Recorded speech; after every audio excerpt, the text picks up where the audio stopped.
Hi, I'm called Mustafa Mugisa, and I'm going to be unlocking some of the most premium resources which have been produced by Summit Consulting just to empower you to make your life easier.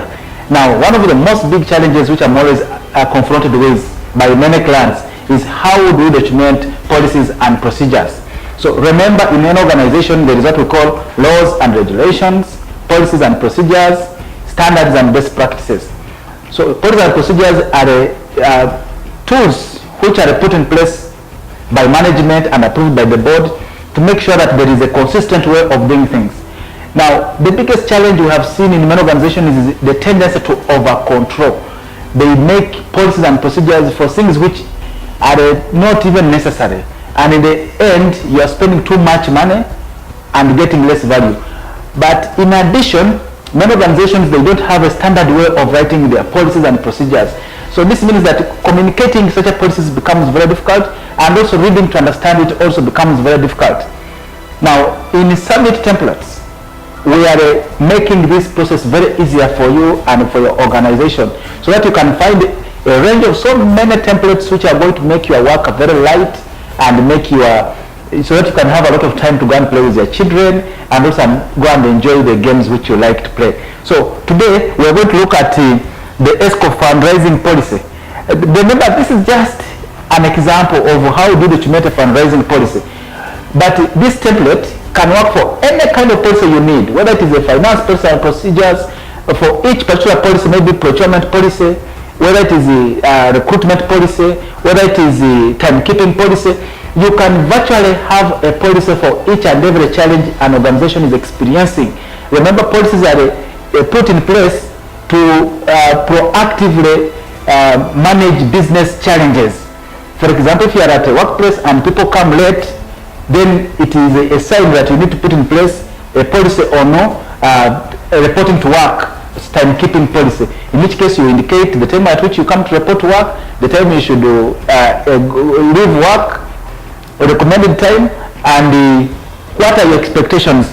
So in this case, assuming you are an NGO or you are in a business and you are having challenges with inconsistent fundraising, for example, you have certain values you espouse, but people are sending proposals maybe to organizations which do not espouse such values. For example, you are a Christian institution, and then maybe you are getting funds from people who promote prostitution, for example, in which case prostitution promoter value contradicts with the value of the organization. So it may be a reason you need a policy on fundraising. So as you can see this small table, you have policy number. For example, you can have the initial of your company, the number of the policy in series, then who has documented it or where it is applicable, and the year it is being formulated. Then you can put a version number. Is it version number 1, number 2, number 3? When you visit www.summitcl.com, again, www.summitcl.com, you will be able to find the whole policy in Microsoft Word, so that you can go and just remove the name Summit Consulting and put your company name, and then you make money and enjoy. So the policy, the first section of the policy should be the purpose. What is the purpose for the policy which you are trying to document? Remember, you need to make sure that you involve everybody in the organization as you come up with policies. People at the front line are the one going to live for this policy. Most of the time, it could be the people in compliance, legal, who are going to champion these kind of things. So when there is a problem, an issue comes to you, and then you can write a purpose for that policy. In this case, we are saying this policy is to ensure that fundraising activities are carried out in an ESCO manner and applies to the board, permanent staff and contract staff, casual, interns, and all key stakeholders of the organization. So in this case, the purpose has to come out clearly. Why are you writing this policy? And then when you go to the next section, you will look at what exactly is the policy. So in this case, we are saying we will only use techniques that we would be happy to be used on ourselves. In doing so, the organization will adhere to the following standards. So as you see, the policy will define the key standards of what you are going to be doing when you are mobilizing resources. And once these have been clearly articulated, remember, these are a template, they are not cast in stone. As you document your own policies, make sure that you understand the context of your organization, understand your stakeholders, and then come up with key insights which are relevant for that particular policy. And then next, of course, all of these ones you need to be including them. For example, here we are saying fundraising contribution will only be accepted from companies, organizations, and individuals the board considers ethical. Companies and organizations specifically excluded from making financial contributions to the name of the organization include maybe gambling, to tobacco or alcoholic companies. Why? Because maybe you don't appreciate the mandate and the intentions of these kind of organizations. You can make this exclusion or you can leave it open. But for your fundraising, especially for a serious organization like an NGO or a CBO, community-based organization, you need to define some of these things. Section 1.2 is authorization.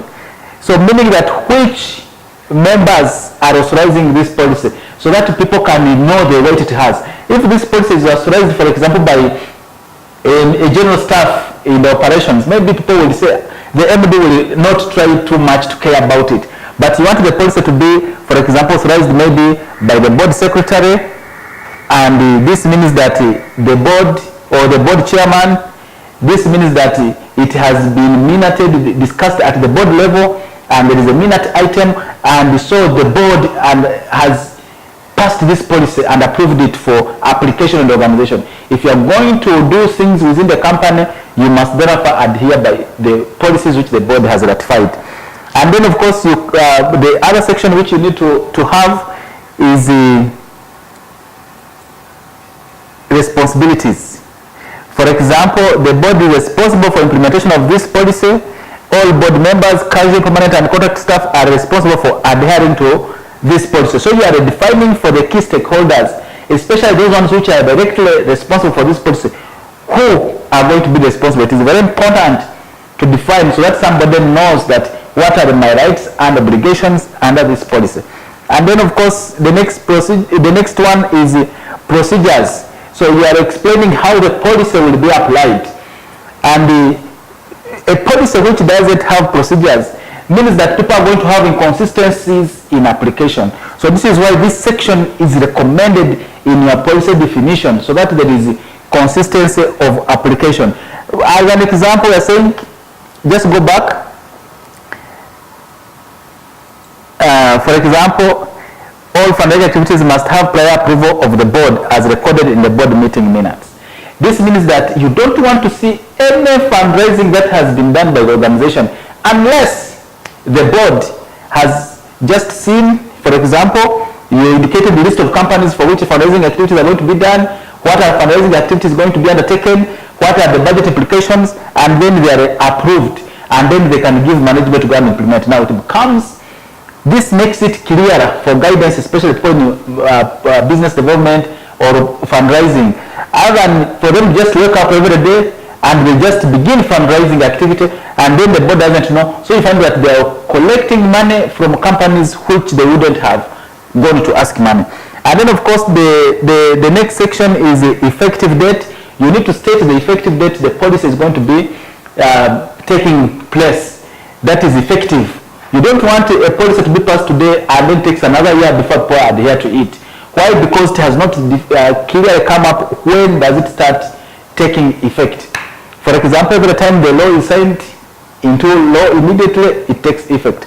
But it is also very important to state, especially from a company point of view, the policy is documented until the board has approved it. It cannot take effect. So you need to make sure that this date is clearly stated when the board has approved the policy, so that everybody is clear when does it start biting.